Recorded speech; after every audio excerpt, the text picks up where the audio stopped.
Hi, this is a very special money markets and new age investing podcast. Something I had to bring to you. I felt it was important that I share my feelings and my thoughts and my insights and my possible scenario creations. One of the things we do here, under the trading firm, I know you learned under trading under one of the greatest hedge fund traders of all time in New York City, was to create scenarios. What if? What if? What if? What if? What if? All these different things. You got to think outside the box.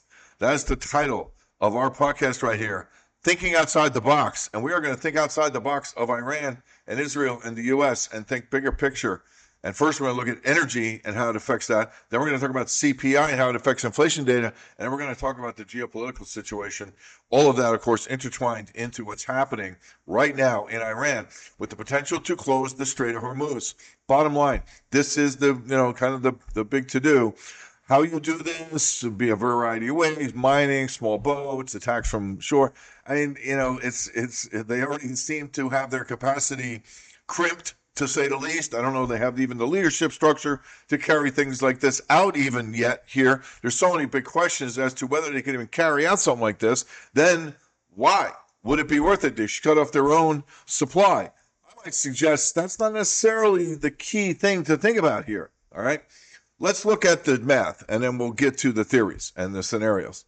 The math is pretty simple, all right? First of all, the LNG platforms in Iran are shut down. They've been shut down for a couple of weeks now, all right? Some of that stuff can be shipped by pipeline. Same with some of Saudi oil can also be moved. There's some alternate transportation dynamic. But when you talk about the strait itself, all right, for crude oil and petroleum products, 20 million a day, all right? You can see that here. And then when you talk about going to throw up the highlighter. Let's do that because I always do that in our research project, even though it's large on the screen and very obnoxious. It doesn't look that way to me, so you have to pardon me. I try not to move it around too much. But overall, you're talking about 20 million barrels per day. All right. In terms of all products and crude oil, both. All right. Of all products and crude oil shipped by sea, that's over 25%, 26.6. And of total global petroleum, that is crude oil and product consumption, it's 19.7. It's 1/5 of total petroleum consumption is shipped through the Strait of Hormuz. That's a big deal. In terms of LNG, it's also a big deal. 11.53 billion cubic feet per day. All right, and it's interesting how this goes to places like Egypt. I mean, there's some of this stuff goes within the ship by Iran in terms of LNG to within the Middle East. But the bottom line is most of this stuff goes to, of course, Asia. We're going to look at now where you are now, all right, relatively speaking, when you talk about where you are with petroleum products and crude oil and condensate, the entire yard's around 20 million. I mean, you're around there before, but you can also see how this has fallen off with crude oil. So it's kind of picked up when you talk about LNG versus crude oil being shipped there versus 2016 when it was peaking is lower by significant. I mean, from 17 down to 14.2 million barrels per day. That's not chump change. All right. The main shipper, of course, is Saudi Arabia. I mean, by far. And the main source where that goes, not only from Iran, main client, but also Saudi Arabia's main client is China. I mean, so to think that they could close the straits and they cut off Saudi Arabian oil, their own oil, their own revenue to China, I mean, would China go with that? Would Saudi Arabia forces join with the U.S. to stop that from happening? When you talk about the relative outputs, 3.2 million barrels per day from Iran versus 9.8 million barrels per day from Saudi Arabia. It's 3 times as much.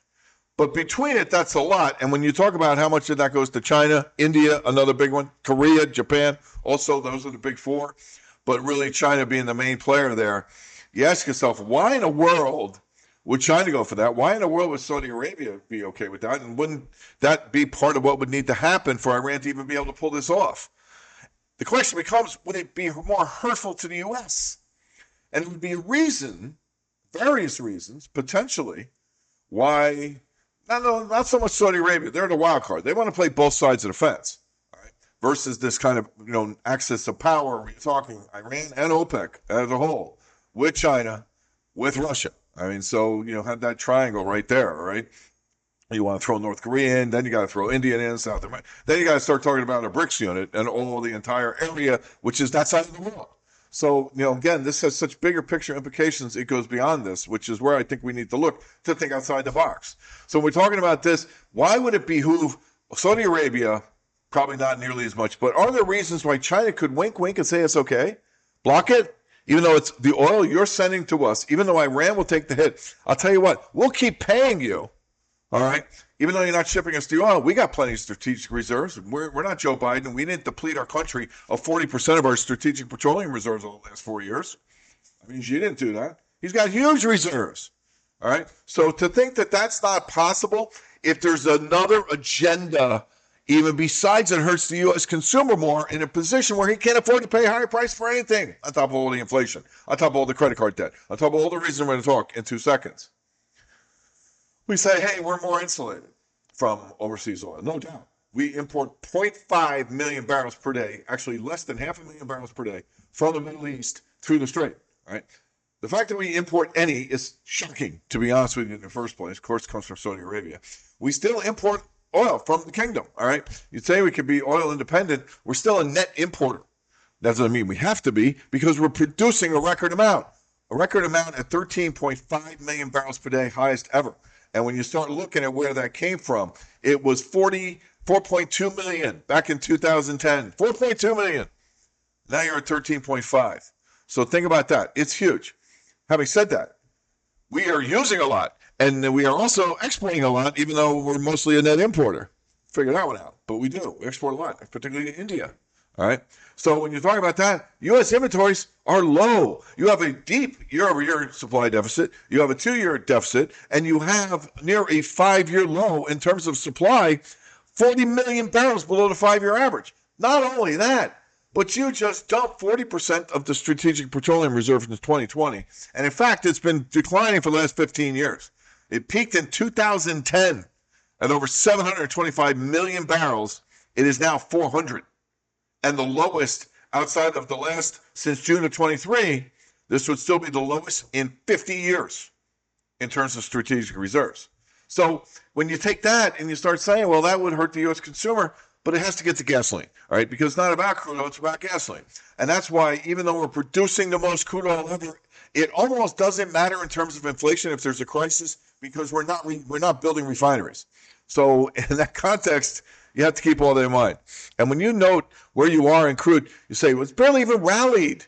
I mean, this is not even a breakout. It's only because it was coming from very low levels, below $60 a barrel, when people were thinking, that OPEC Plus was going to kind of, ramp up production, and all of a sudden there's going to be a glut of oil.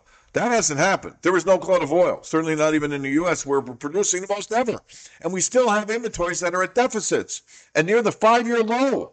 Think about that. I mean, that's pretty shocking. And suggests, it's a demand side thing, where if you want to balance the oil market right now, it's not about producing more. It's about crimping demand. Maybe the recession will crimp it. Maybe something else is going to happen to crimp it, which would be higher energy prices, because even though we're insulated, if crude oil goes up globally, it's going to go up here. It's going to drive gasoline prices higher. It's just the business of getting the crude oil to frack it, to produce the crude, so on and so forth. Anyway, when you talk crack it, I should say, thinking of fracking. When you see the trend line here breaking out potentially, but this is the long-term trend line. It goes all the way back to the peak in 2022. I think it was at $126 a barrel. All right, don't forget, you were above $120 a barrel within the last couple of years.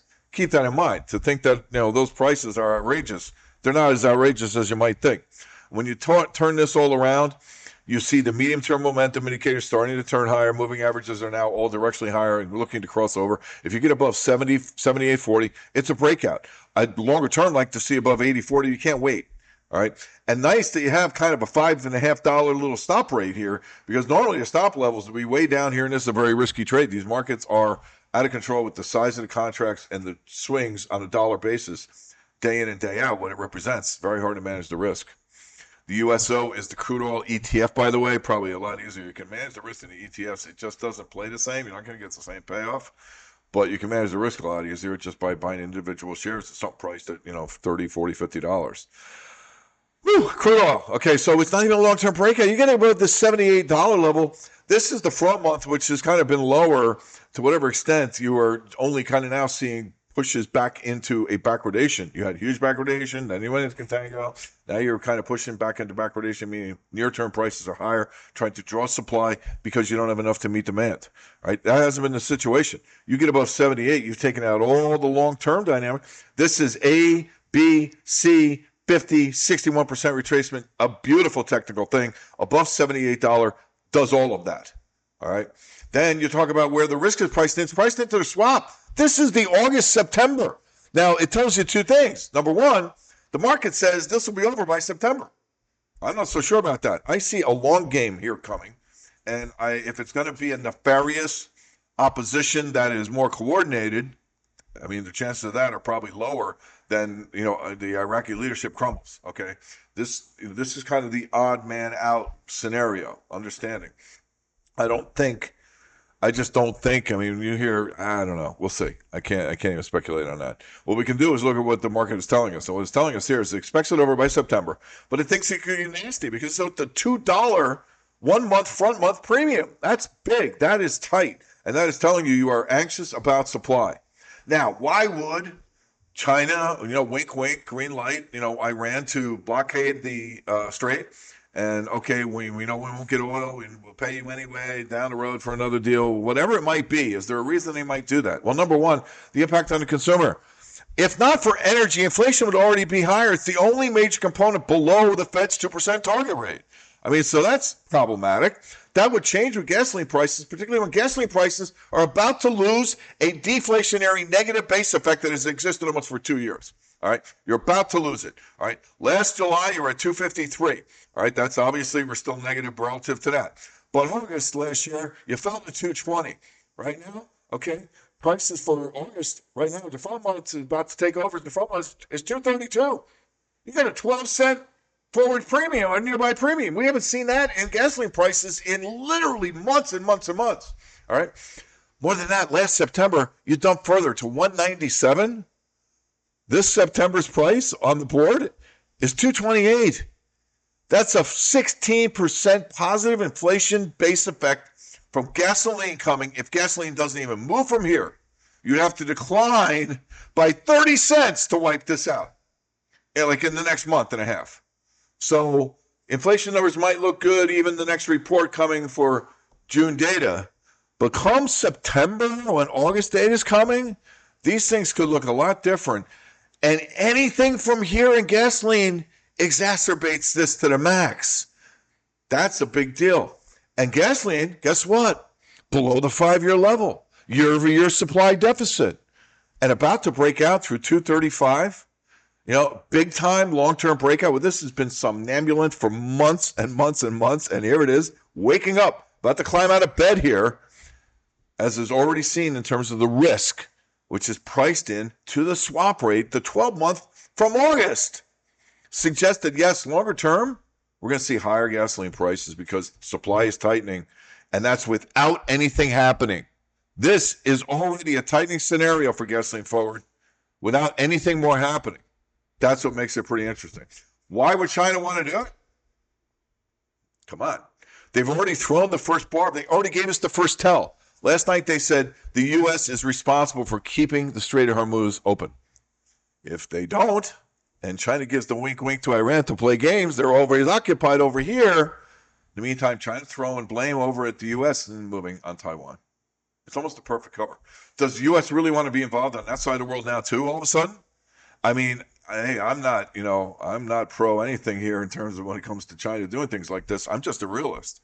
This is Xi's manifest destiny. He's told us how many times he's going to do this.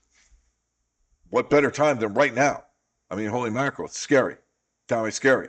Because what are you going to do? You're probably not going to do anything. And then what? What does that mean? Well, I'll tell you what that means. Much lower dollar, much higher gold prices. And probably, I don't know what it means for oil. But right now, the risk and the path of least resistance, certainly from a long-term technical perspective, is clearly higher. The fundamentals are not strong enough to withstand any kind of supply disruptions here. That's the point. And if that's the point of weakness, if that's an Achilles heel for the U.S., why should we not think that there's going to be some strategy behind the scenes for the powers that be on that side of the world to try and take advantage of that. You can get my report. All right, this is thanks to the Global Macro Strategy Report, which we do every day and talk about this every day and give specific recommendations, including crude oil, including gasoline, including the ETFs, and we talk about stop levels, the whole 9 yards to help you help yourself to kind of keep pace with the debasement of the dollar and really this kind of thing in commodity prices where you can actually cover yourself by being long some of these things. So if it ends up you're paying more at the gas station, you've actually made a little more from the same thing to cover your ass. Send me an email for any of this stuff, information, all of that. And of course, we are CTA for accredited investors only. Information very privately held. On that, you have to email me. You have to have a chat. But Greg Weldon at weldononline.com. Thanks for listening.